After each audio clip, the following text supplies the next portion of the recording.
Hi, I'm Kim Neely, and this is the Trauma Informed SLP. This is a podcast where we learn how to promote safety and empowerment to build resiliency in everyone we know, including ourselves. Welcome to another one in our dehumanization series. Woohoo! Pew, pew, pew, I guess. It's a pretty sad topic, but an important one. Good one we need to go through. So I will offer this brief trigger warning as usual. If you feel any particular level of discomfort in your body while you're listening to this, if your muscles start feeling tight, if your chest starts feeling tight, if it gets a little hard to breathe, or if you're just feeling overall upset or challenged by anything, please do take a break and do what you need to do to calm yourself, get yourself in a healthier emotional state. I definitely don't want anything in my podcast to become either traumatizing or re-traumatizing for anyone out there. That said, given the topic, I will be including some quotes that include the rhetoric of dehumanization, particularly in scientific writing. Some of this is very hard to listen to. A few of the quotes are actually hard for me to read. And in fact, some of those quotes were so difficult for me to read that I actually left in, during editing, I left in a portion where I curse a little bit under my breath. I use the D word and the capital G word, just to let you know if you happen to be triggered by that kind of language. I left it in, though, to be transparent, and I want to model being okay with my own emotional vulnerability and my own need to process emotions so that you, my listeners, you can feel free to regulate right along with me as you need to, okay? So if that's you, take a break if you need to. No big deal. And if you're just having a really challenging day and you decide this probably isn't the right material for you to listen to today, that is also fine. You do what you need to do to take care of yourself, okay? All right, let's get into it. So, what is on the docket for today? Well, this is kind of a complimentary episode to the female hysteria, where I looked more at the history of trauma research in Western medicine. And today I want to look more at the rhetoric around dehumanization when it comes to scientific writing and research design, and how societal biases can bleed into research and science. Okay? And the reason I wanted to go through this is, per ASHA's set curriculum for graduate studies, everybody takes some level of research methods, right? We take some type of class, or it gets embedded in other classes where you learn how to be a discerning consumer of research, right? They want us to know about, study design and external and internal validity and things like that, so that as we practice, as we look at new evidence, we can discern, is this evidence valid? Does it actually apply to my clinical population or to this one case that I'm looking into? Is this pseudoscience, or is this trustworthy evidence, right? And that's wonderful. We definitely need all those things to be an evidence-based field. But I also want us, in a trauma-informed sense, to cultivate this more meta or kind of societal level of discernment when it comes to research and science, because then we can start to determine what evidence fits under a trauma-informed paradigm and what doesn't, right? Because I'm going to paraphrase the Rice Center here a bit, but if it's not socially just, it's not trauma-informed, right? And if you ever had to take any kind of ethics class, if you were like a research assistant at all, and you had to take some kind of ethics in research to some extent, they probably mentioned a lot of how there's a lot of research out there, especially older research, that was very firmly embedded in societal biases at the time, right? But all research is still technically embedded in societal biases at the time, because scientists are people in society, just like the rest of us. So they come in with the same implicit biases that anybody does, right? So my question to you and to myself really is, how do we as a field learn to recognize signs of dehumanization and the sort of rhetoric around it in scientific writing, particularly when it comes to perhaps misinterpreting minority groups or overgeneralizing things to certain cultural groups or minority groups, right? So that's what we're going to go through today. To do this, I'm going to start out with providing you a conceptual model of dehumanization. That's going to be hopefully fairly brief, but I found a paper, and it's a model that tends to get cited a lot since this paper came out. So I think it came out in 2006. And it does offer a nice conceptual place to categorize types of dehumanizing language and rhetoric used, okay? So then we're going to use that conceptual model and apply it to looking at some scientific writing that I've pulled, starting with some really old 19th century examples for more blatant dehumanization, moving into a 20th century example of a more notorious study in terms of scientific ethics and such. And then we're also going to take a look at more modern, even early 21st century quotes that are rather dehumanizing as well, so that hopefully we can start to see the pattern of the rhetoric of dehumanization in scientific writing, so that we can have more awareness of it when we're looking into evidence to use in our practice, right? Let's get going on learning a little bit on the patterns that we see in dehumanization and the kind of rhetoric and language used around it, okay? So to do this, I'm going to be going through Nick Haslam's, I believe it's a 2006 article called Dehumanization and Integrative Review. This article was free for me to access because I'm not affiliated with the university, so there's a lot of articles behind a paywall for me.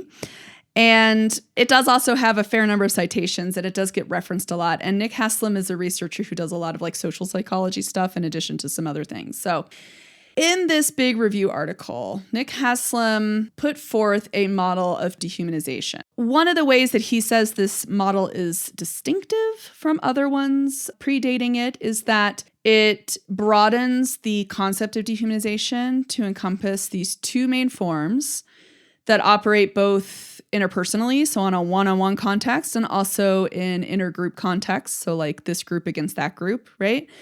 But it doesn't really conflate or confound it with there actually being explicit conflict or lack of empathy toward others and stuff like that, right? So you can still feel empathy toward that group, but still be dehumanizing toward that group in this model, okay?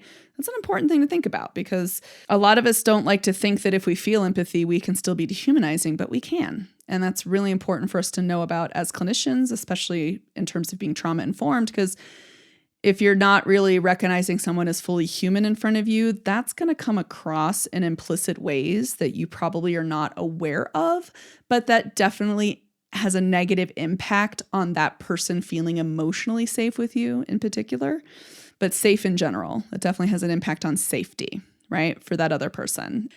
So he also says, Haslam goes on to say, this model proposes that subtler forms of dehumanization occur in everyday life when persons are not granted full humanness, as in stereotypes that deny groups uniquely human or human nature qualities. Okay, so this is how he distinguishes these two, is that if you're denying the characteristics that are uniquely human, he called that the animalistic model, wherein the person or group of people are denied characteristics like higher levels of thinking, like higher cognition, self-control, civility. They're not as refined, right? This happens especially in racial stereotyping and attitudes toward immigrants where people get labeled as animalistic, like straight up called a certain type of animal or made comparisons to some type of wild animal, right? Because you're denying them that idea of human community and culture and society, right? Because that's one of the things we see as uniquely human versus animal world, animal kingdom. They might have communities, but they might not have, as far as we know, culture and all of that, right? As far as we know. That could just be us not knowing what's going on out there, but hey, you know. So in the animalistic model, Haslam says animal or organism metaphors for ethnic outgroups are commonplace in this particular domain, as is the sense that intergroup differences are as sharp and impermeable as boundaries between species. This form of dehumanization also captures perceptions of the cognitively disabled, which if you look in any sort of historical documents on anyone who's studying cognitively impaired people, especially from the time of insane asylums, when people got locked away, they got routinely compared to like puppies or monkeys or cats, or, they got compared to animals a lot, right? As seeing not having that ability to think at a higher level, right?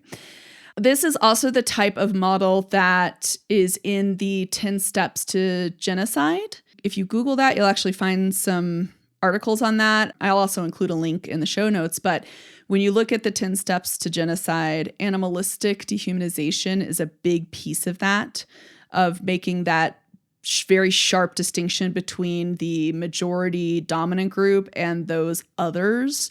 So this is also seen, for example, in the United States Declaration of Independence, or what is now the U.S. Declaration of Independence, where they called the indigenous people of this continent merciless Indian savages, which is very much so animalistic dehumanization, saying they're merciless as in they lack compassion, they're savage, they lack civility and culture, denying them those unique characteristics, which is also kind of weird, honestly, in a way. Like, I guess it's just the limited memory of humans when we celebrate Thanksgiving as a holiday, which is this whole, like, the native peoples helped the colonists survive at all. And then, like, however many, like 100 some odd years after that, or nearly 200 years, I guess nearly 200 after that, they're like, merciless Indian savages. It's like, okay, that is some memory loss right there. Good job, colonist. Okay. Anyway, it's just kind of funny. They deny them compassion and empathy, but then still celebrate a holiday where their compassion and empathy is celebrated. It's just, the cognitive dissonance. Sometimes it blows my mind a little bit. It's like, what? This makes no sense. Anyway, so that's animalistic dehumanization. The other side of this model is a mechanistic dehumanization. Okay, so this is where a group of people or a single person is denied characteristics that constitute human nature, characteristics that we accept are essential parts of human nature. Okay, so for Haslam, he says this is typically seen in work in the domains of medicine and technology, where it's like an explicitly mechanistic thing, right? Where you're focusing on standardizing things, normalization, statistics, instrumental assessments, being more passive with your decision-making, things like that. This has also been looked at in terms of objectification of women when it comes to advertising and explicit messaging of this body is essentially an object that you can use as you wish, and it's not really a human body. That's a mechanistic dehumanization. So Haslam says, mechanistic dehumanization is often accompanied by indifference, a lack of empathy, an abstract and de-individuated view of others that indicates an implicit horizontal separation from self, right? And a tendency to explain the other's behavior in non-intentional causal terms, right? So like, since they're not human, you're not even giving them the human trait of making explicit decisions and having their behaviors actually be explained through actual decision making, right? And just explaining it more in terms of like this completely unintentional, it just didn't know what it was doing. It was like the robot walking into a wall or something. I don't know. Okay, so I've pulled some quotes from some old science, from 19th century science, that is blatantly racist. Just fair warning. That's what's coming up. But I pulled these quotes to show a really blatant example of how this dehumanization occurs in scientific writing and rhetoric. So let's go through some of these quotes. Honestly, the quotes are kind of a mix of animalistic and mechanistic dehumanization, because you can definitely get the sense from the quotes that the scientists themselves had a mechanistic view of the people they were studying and could not really attribute actions and behaviors to true coherent thought.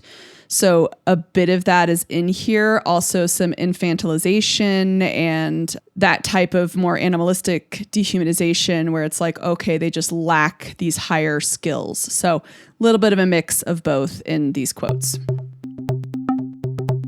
So when we're looking at examples of dehumanization in science, probably one of the easiest places to find it and the most glaring would be in the 19th century. There was a rise of polygenism, which I believe is how you say it. It was the view that the human races have different evolutionary origins. So essentially looking at the different races of men as effectively different species. And there were some really well-hailed big-name scientists who totally got some great evidence for this, of course, by looking at skulls and anatomy and differences and blah, right? And I'm just going to include a few quotes from a couple of these guys. These quotes are pretty upsetting.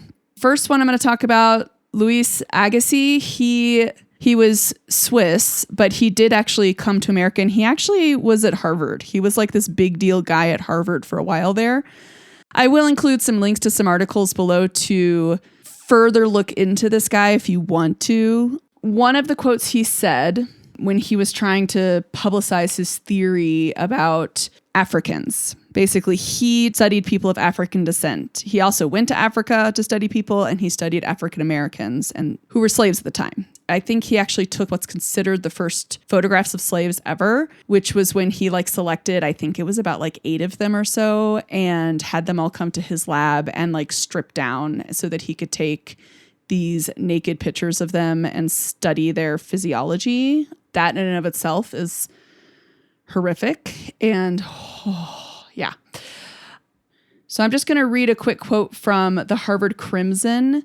This is by, oh no, I'm probably going to totally butcher this person's name, and I hope I don't, but Saima S. Iqbal, Iqbal. I'm not sure how to pronounce it. I'm not sure what nationality this writer is, and I really greatly apologize if I completely butchered it. But I will also, of course, include a link below for you guys. So in this article, this quote says, so talking about Agassiz, he declared that Black people were, in profound ways, anatomically distinct from white people. He presented racist speculation after racist speculation, saying that even, and this is a direct quote from Agassiz, the brain of the Negro is that of the imperfect brain of a 7-month infant in the womb of a white. I need to take a breath. Pretty dehumanizing, right? Pretty blatant with the dehumanization there. Yeah. Go ahead and take a pause if you need to, but I'm going to go ahead and just include the other example from another polygenist named Samuel George Morton. Also majorly hailed during his lifetime as being this major scientist, and he studied the skulls of the different races of man, the 5 races of man, and through doing that, he made determinations about what made everybody so terribly different. So this is a direct quote from his Crania Americana that I found on a website I will link below. And this is what he has to say about Native Americans. And genuinely, take some deep breaths through this. This is a rough quote. It's hard for me to read it, but I'm going to do my best. So, speaking of Native Americans, Morton says, they are crafty, sensual, ungrateful, obstinate, and unfeeling, and much of their affection for their children may be traced to purely selfish motives. He goes on to say, their mental faculties from infancy to old age present a continued childhood. Take a deep breath if you need to. I certainly do.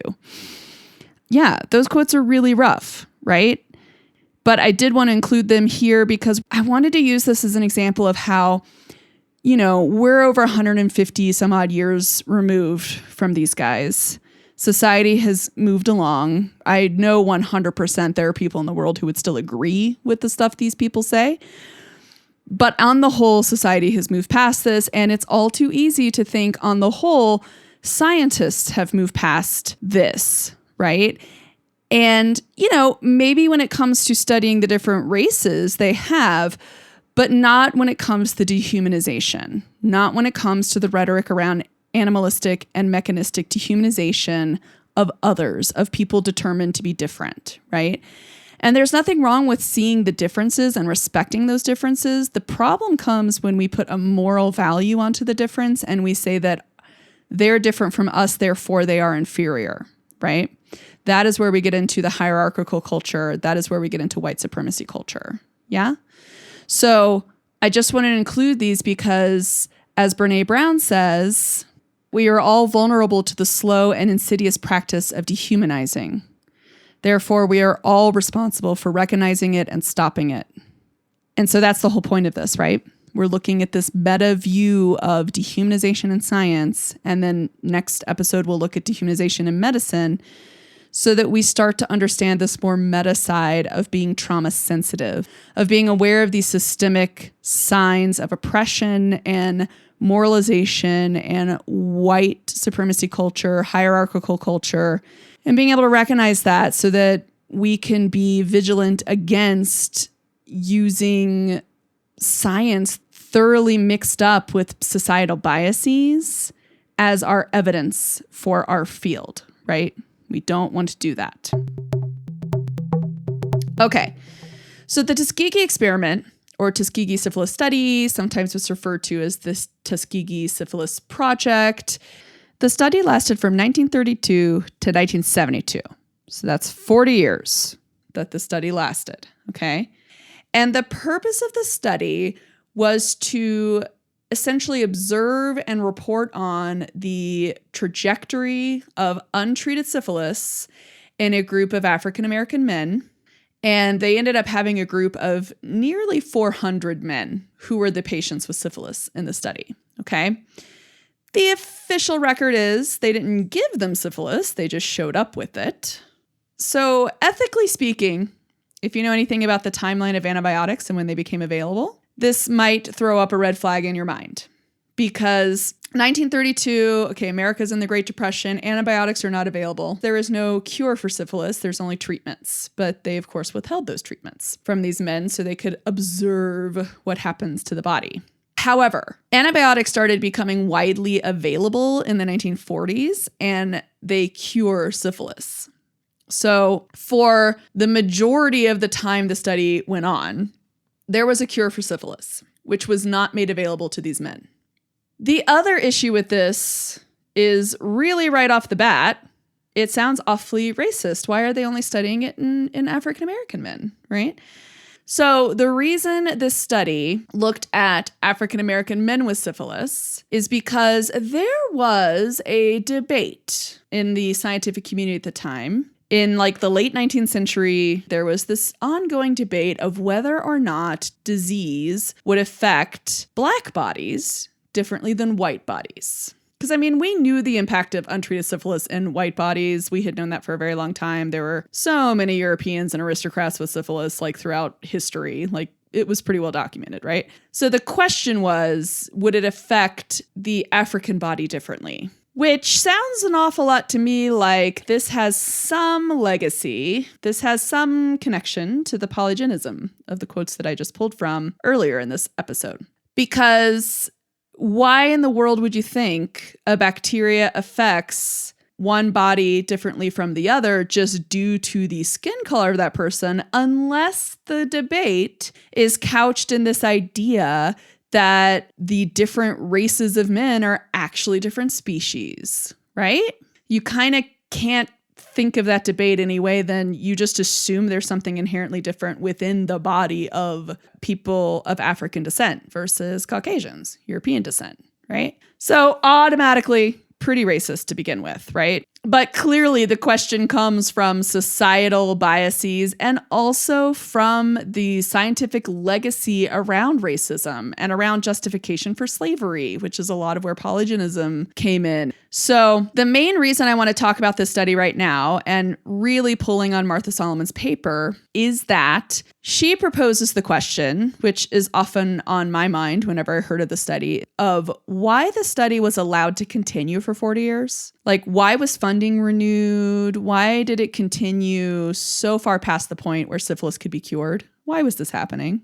And I think she makes a strong argument that at least part of what led to the continuation of the study was the inherent dehumanization in the rhetoric of scientific writing and how science is reported. So I just wanted to go through this a little bit because the way I see this connecting in our field is really more of that meta level of what are we actually hearing? Like, okay, if this is how the science is presented, what do we need to do in order to be trauma informed with that? How do we need to filter that information, right? What's the perspective we need to take that might not be explicitly stated in the research, right? What are the implicit implications? So first, let's go through how having objectivity as your main ideal leads to mechanistic dehumanization, right? So she goes through all these examples of the objective language used in the reports, like how the patient displays manifestations and presents evidence of and exhibits morbidity. So it's always that way of writing wherein the disease, syphilis itself, takes the active voice or the active role, and the human body that is infected with that disease is more of a passive scene through which that disease takes its course. Right? What Solomon says with how the science is written is, and I quote, generic conventions may be so powerful, pervasive, and esteemed by society that they severely restrict rhetorical choice.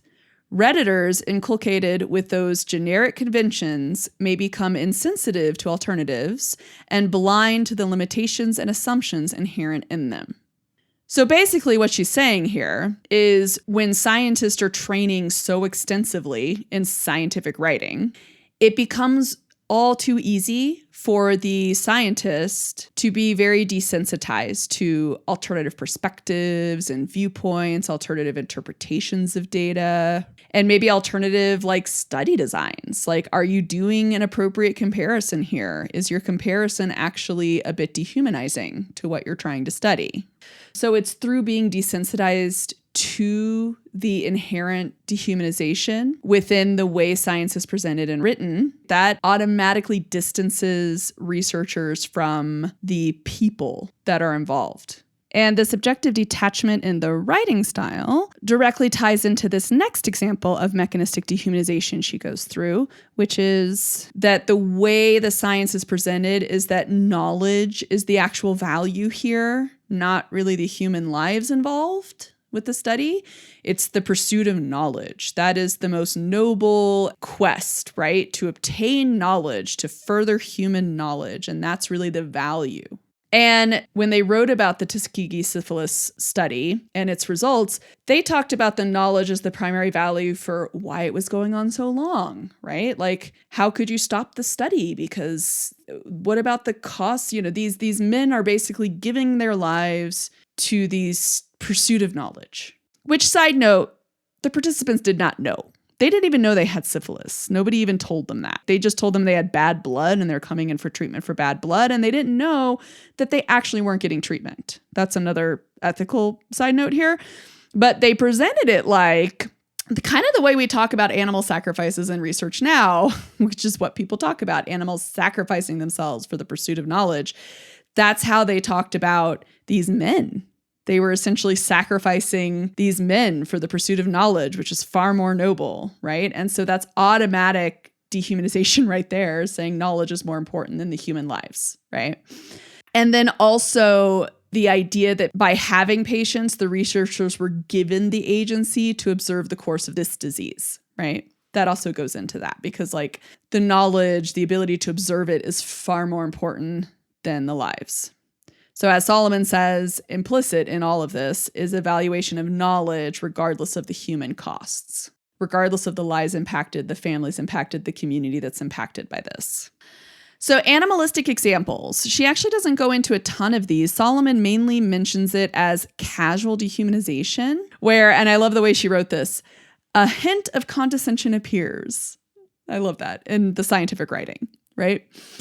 So some of the examples she gives are things where the researchers made dehumanizing assumptions about the values of the African-American men in that community in terms of like their diet choices and things like that. But I think the most salient example of animalistic dehumanization for the purpose of this episode is one that occurs in a report written in 1953.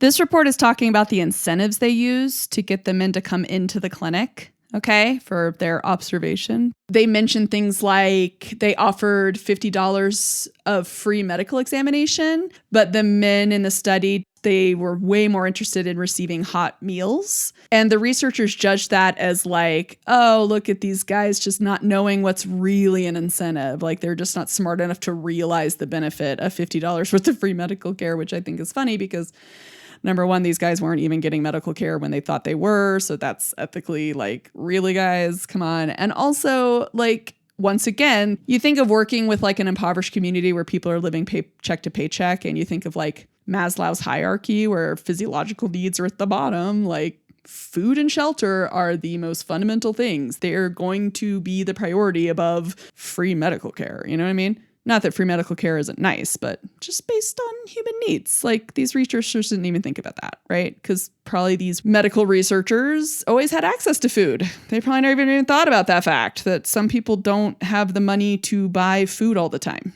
But when it comes to dehumanization in scientific writing, the real kind of cherry on the sundae of this animalistic dehumanization comes, I think, in this quote that Solomon included from the original 1953 report. So this original author says, quote, "Because of the low educational status of the majority of the patients, it was impossible to appeal to them from a purely scientific approach." Which is just like, really? I need to verbally eye roll. Ugh, really, dude? Come on. Nah. This is all auditory, so I have to verbalize my eye rolls. But it's like, wow. So basically, they're judging these men in terms of they're not valuing the knowledge, right? They're not valuing the science. That's not an incentive. You have to give them a better incentive to show up, right? Which is just such a myopic viewpoint. It's like this researcher is so saturated in their culture of research and in knowledge, the pursuit of knowledge being the ultimate goal in life, that they judge people who don't have that same value as inferior, right? And clearly for these men, it must be due to their lack of education, their lack of intellect, right? Like it's all that dehumanizing. They're basically like kids, essentially, you know?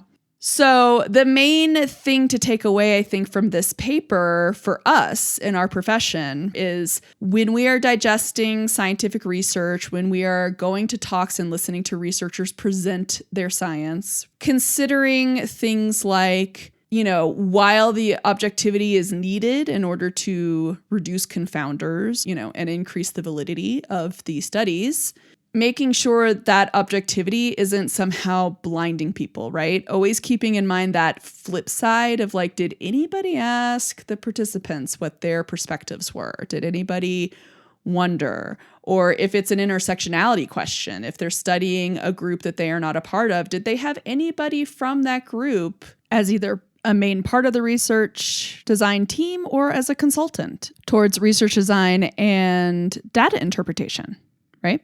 Just consciously looking for ways as consumers of the research to hold researchers accountable and ensure that they are taking additional steps beyond the review boards, beyond these ethical boards that they have to usually get the research project passed through. Because a lot of dehumanization that occurs and that still occurs in science is really implicit and really subtle. And because scientific legacy can echo for decades, as we've seen in this case as well, sometimes those review boards are made up of other scientists who are like, yep, this looks pretty good because this matches up with this other research question from 30 years ago, right? Like they know the legacy of it. And sometimes that can blind people to the inherent biases that are baked in there. So to highlight this, let us move on to a more modern example where we see this implicit dehumanization. Well, really, honestly, the dehumanization is fairly explicit, but it's implicit in the sense that most researchers, especially in psychology, for a very long time, did not and probably still do not recognize some of this phrasing and the language as inherently dehumanizing and discriminatory against this particular clinical population. I guess, spoiler alert, I'm bridging this to studies of autistics. Ding, that's what we're going to do. Because there's been a lot of use of dehumanizing language around autism and how clinicians and how scientists have categorized autism. So that's what I want to bridge this to. Because this is another example of how this dehumanizing language, we saw in the Tuskegee Syphilis Project, there's that objectivity and detachment. There's blatant biases and cultural blindness and how they were making some blind, clearly racial, biased, prejudiced statements on what these men value in life, right?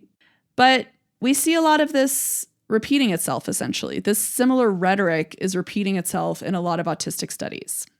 So to start bridging this, I'm actually going to swing back really quickly to Nick Haslam's 2006 article, because in that article, guys, as much as I liked the animalistic versus mechanistic models, and I find that categorization very helpful when it comes to identifying it, even within this article, near the end of it, he says, and I quote, work on quote unquote empathy disorders, for example, autism, psychopathy, frontotemporal dementia.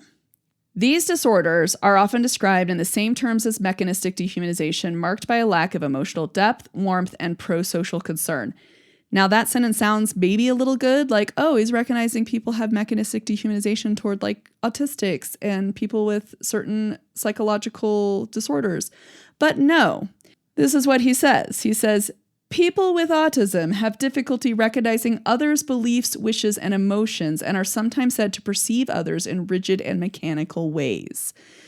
So Haslam in his paper is using his mechanistic dehumanization. What he's saying is autistics are the ones that are dehumanizing other people. They're the ones with the empathy issue.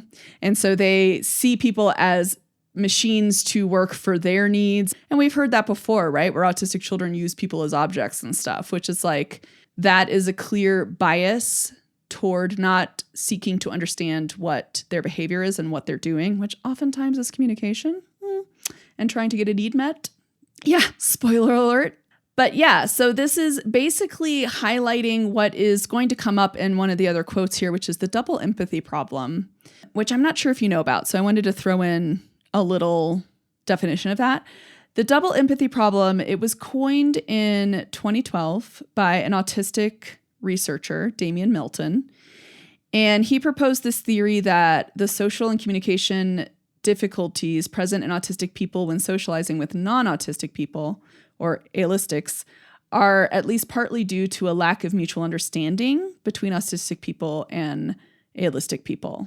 So basically, Milton is saying autistics are demonstrating emotions and compassion and empathy towards people, but neurotypicals and, well, alistics in general are missing those cues. So both parties could be empathizing with the other, but the communication of that is getting lost in translation, essentially, right? The neurotypical brain's not interpreting the signals the autistic is sending correctly, and the autistic is also not interpreting these signals of empathy from the neurotypical, the way that it's intended, basically. So you have this double empathy problem. They're both empathizing, but the message isn't getting out, right? And that got coined by an autistic researcher of autism, because that is what he sees as one of the fundamental issues with a lot of these earlier research into categorizing autism. And that's essentially what Haslam is pulling from, is those type of studies where he talks about like, oh yeah, the problem is they mechanistically dehumanize other people. Not that neurotypicals and alistics are dehumanizing the autistics. He kind of missed the boat on that one. Hopefully he's changed his opinion on that. So one of the ways I'm going to bridge this, I found some great articles by Monique Botha. I'm not sure exactly how to pronounce her name. She is a researcher in the United Kingdom. She's an autistic researcher in the field of psychology studying autism herself, okay? And she put out 2 articles. One I'm going to focus more heavily on because quotation-wise, I think it exemplifies more of this rhetoric around dehumanization. But the other, I'm going to include one little quote because I think it's just a very strong point she makes of how society impacts the culture of science and research. So got to acknowledge that as well. But the very first one is going to be Botha's study titled Academic, Activist, or Advocate, Angry, Entitled, and Emerging, a critical reflection on autism knowledge production. Okay. So as I said, Monique Botha is herself an autistic researcher. Okay. So this is essentially a paper where she uses her own educational experiences and her experiences submitting research papers as examples of the systemic barriers, oppression, and dehumanization faced by autistics. Okay. So it's essentially using herself as kind of a case study. So I'm going to read through some example quotes of dehumanization of autistics in some of the studies that she had to review and learn about in her graduate degree. The very first one is a somewhat notorious quote by Lovas, I don't know. He's the guy who invented applied behavioral analysis, ABA, in 1974. I believe this was from an interview. He was on like a daily talk show or something. And I think this is what he said during an interview. He says, "You see, you start pretty much from scratch when you work with an autistic child. You have a person in the physical sense. They have hair, a nose, and a mouth, but they are not people in the psychological sense." This quote makes my stomach turn a little bit, but it's like incredibly blatantly dehumanizing, right? He literally says they are not people in a psychological sense. Like their minds are not human minds is what he's saying, right? They look like humans, but they're not actually humans, which I feel like is fairly mechanistic in the sense that he's straight up denying like human nature, right? It hits pretty hard, right? So that's Love Us. And then the next two quotes are a little bit later in time. One is from 2005. It's by Tomasello, I'm going to guess, or Tomasello. I'm not sure which nationality, et al. But it says, "In general, it seems that neither apes nor children with autism have, at least not to..." Oh, God. Damn it. I hate this one. Total disclaimer, this one's hard for me to read. It has some pretty nasty language in it. So little disclaimer here, but in general, it seems that neither apes nor children with autism have, at least not to the same extent as typically developing human children. That's the phrase I hate. The motivation or capacity to share things psychologically with others. This means that they both have very limited skills for creating things culturally with other persons. So in 2005, they are making a direct comparison to autistic children to apes, as well as saying typically developing human children to just make that comparison even more pronounced, right? That the typically developing children are the humans here.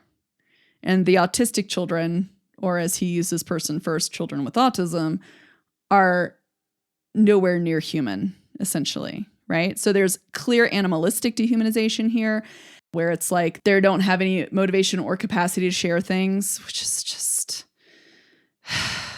like, could you be more biased, dude? Really? Wow. I hope most of us as clinicians knows that's untrue. That is blatantly untrue. Or they have very limited skills for creating things culturally with other persons I almost feel like that last one is almost more mechanistic dehumanization, really, in a way where it's like they basically can't create a culture, which is also untrue. Just complete bunk. My goodness. So that one's a tough one for me. And this is the third one. We're just going to, I'm going to push through. I'm going to do the third quote of dehumanization of autistics. This is from 2008, Barnenbaum. I think it might be a book instead of an article, but this is the quote here. "The person with autism difficulty is more profound, making the possibility of identifying with the community more daunting. While it is true that communities of persons exist, disabled or otherwise, it is not the case that a community of autistic people is one of them." I am getting very upset. I'm sorry. "There is not, nor could there be, a community of autistic people, since a failure of theory of mind would preclude being part of any community." And I am getting really angry. So I need to regulate a second.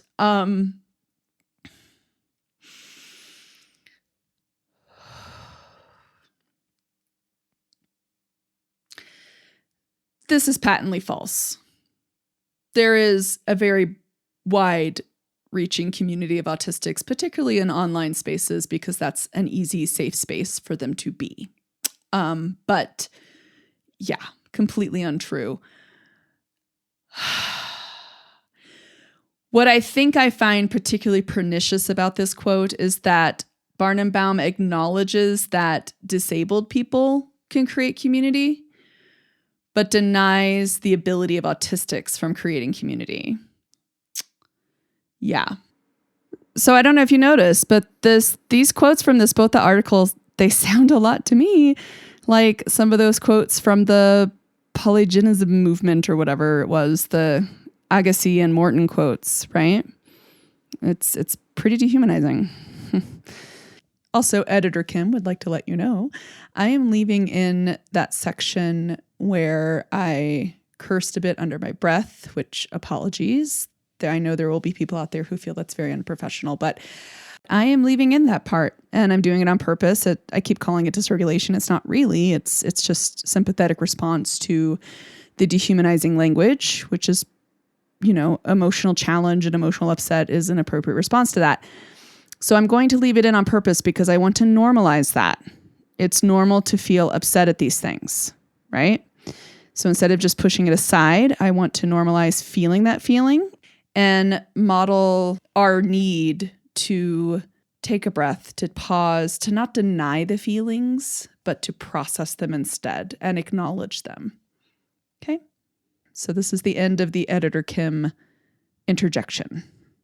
So to follow up those quotes, because I'm feeling so horrible, I'm actually going to use both those quotes on how these quotes hit her, okay? Because I want to use an autistic's voice here. So this is Botha saying, I became not just a triad of impairments or someone who lacked the ability to infer the minds of others or empathize, but something that was described in terms of categorical subhumanness, incapable of culture, friendship, community, and reciprocity. Someone who is less domesticated, more aggressive, an economic burden, with integrity equivalent to non-human animals alone. I balanced sitting exams with sifting through objective accounts of my complete insufficiency as a human being, often getting lost in the most egregious descriptions of what it means to be autistic. I just want to sit with that a second. Because from a trauma-informed perspective, this sounds so incredibly traumatizing to me. To sit there and read these descriptions of people who are like you. And you are a graduate student studying this stuff, and whoever is presenting these articles probably isn't even thinking about the fact, right? She also actually mentions in the article how a lot of them would do a caveat, like, oh, not you, though. Clearly not you. Dr. Botha, who wasn't doctor at the time, but Monique Botha, like, clearly not you. We're not talking about you, not autistics like you. You're acceptable. You're fine, right? And it's like, that doesn't make it better. It's not validating to hear that because you've achieved a certain level of what someone perceives as value, or perhaps because you're masking enough that they find you acceptable, an acceptable form, that doesn't make it better. That doesn't make the dehumanization less intense. And it also even, quite frankly, highlights how extra dehumanizing it is that you have to meet a certain standard or else you are put in this other category with burdens and non-humans, right? Subhumans, basically. Okay, so that's what I have to say about that. The next little bit from this paper that I just wanted to get into was her systemic struggles with submitting her own papers. So Botha does a lot of work on looking at minority stress model, which is something I'm going to actually get into in the future. Minority stress model meaning the levels of chronic stress suffered by minorities in society.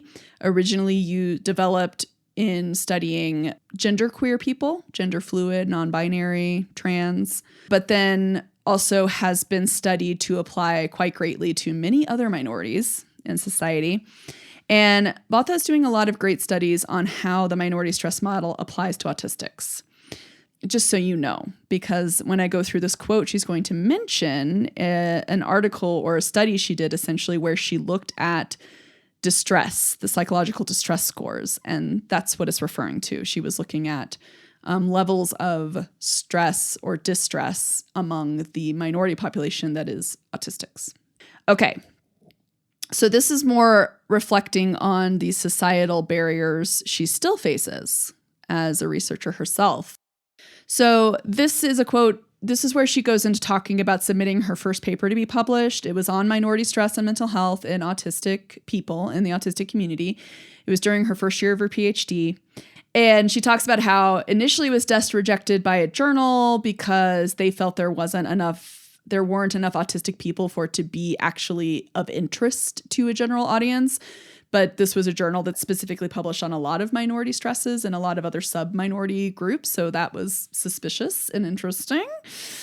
So then somebody else commented that she used identity to first language instead of person first, and they were like offended because she should emphasize the person with autism and their personhood should be emphasized, despite the fact that she's an autistic researcher and she's using identity first because that is what the community prefers.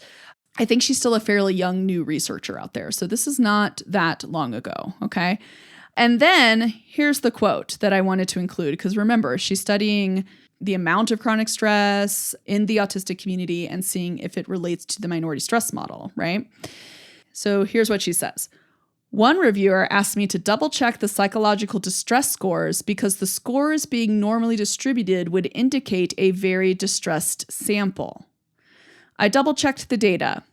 It is still accurate, normally distributed, and yes, autistic people are still not okay. So basically that reviewer couldn't believe that autistic participants in her study were as distressed as they were reporting. This is a self-reported thing. And likely this reviewer couldn't believe that because isn't that an issue with empathy? And would they even have the emotional capacity? Right? It's that dehumanizing. Do they have the human trait of emotions? Right? So that's coming from that. And then she goes on to talk about later in her PhD program and into her career. This one's a really interesting one. She says, during my last year, I submitted another paper, qualitative, first as a preprint and then for review.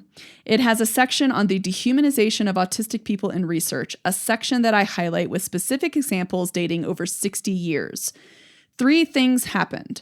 Firstly, I received an irate email from an author declaring me slanderous for characterizing their work as dehumanizing, saying that I should remove the reference to the work if I cannot understand it.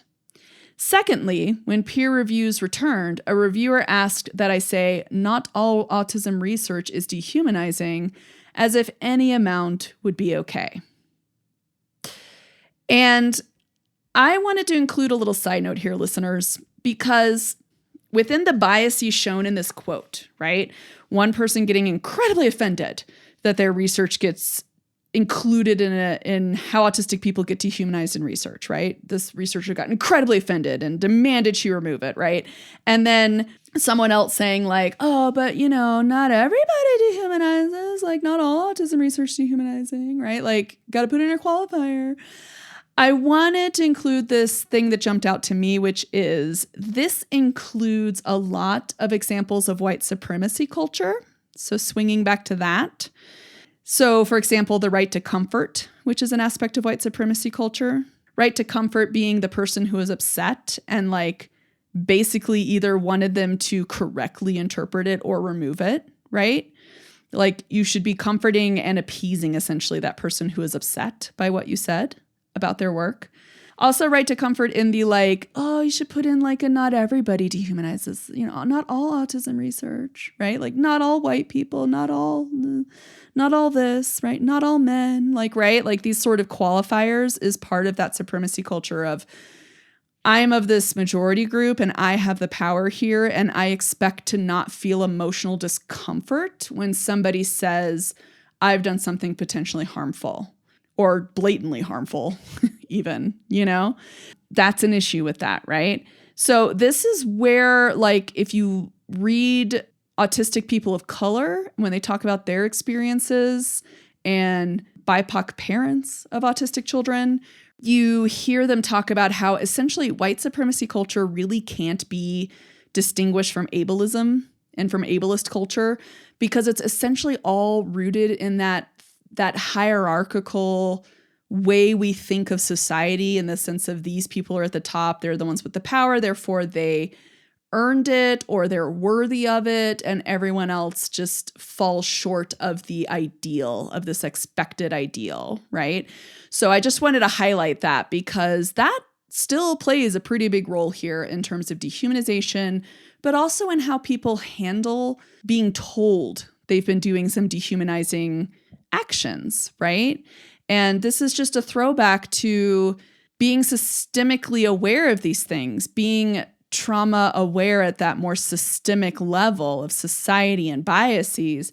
To be trauma informed means to regulate through your own discomfort. You learn to comfort yourself. You learn to regulate yourself so that you can listen and so that you can deprogram these implicit biases that society just plants in our brain and normalizes for us. We have to put in the effort to deprogram those things, right? Okay, let me step off my soapbox and let's get back to the article quotes. Botha and Cage put out an article in November 2022 called Autism Research is in Crisis, a mixed method study of researchers' constructions of autistic people and autism research. Once again, really liked this paper. They did a qualitative analysis of researcher opinions and biases on autistic people, and also some objective measures of how researchers essentially rhetorically talk about it and how they design their studies based around certain biases and things like that, okay? This is another quote I think that really highlights placing societal biases and how they can come through in research design and scientific writing in the form of the rhetoric of dehumanization, and also how it imbues itself into the culture of being a researcher as a whole, the professional culture around research. You know what I mean? So this is the quote from that Botha and Cage article. It says, interestingly, there was a gap between what participants described as their personally preferred language when it comes to identity versus person-first language, and the language they used in their research, whereby participants used person-first language in research even though their preference was for identity first.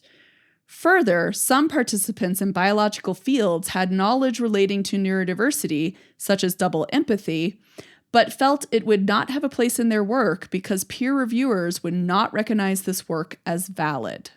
So I love that quote because it just goes to show that sometimes the researchers that are using the language that autistics cringe at, that they don't like, the person-first language, they're doing that because they're trying to get their paper published, not because it's actually their personal preference. Sometimes they want to be doing research and using terminology that is affirming to the neurodiverse community. And sometimes they understand things like double empathy, but they're not going to put that in their paper because they're in a, publish or perish type of field, right?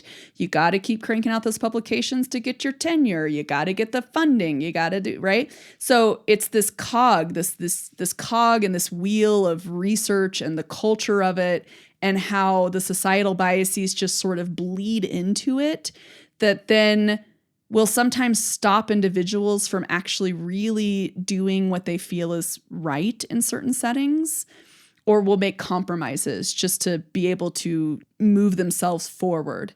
And so that's why I wanted to go over this. I wanted to make sure we keep this sort of meta level of how does trauma sensitive apply to science and how does it apply to evidence that might come out? And if we feel we are being evidence-based or not, how does the evidence fall under a trauma-informed paradigm, right?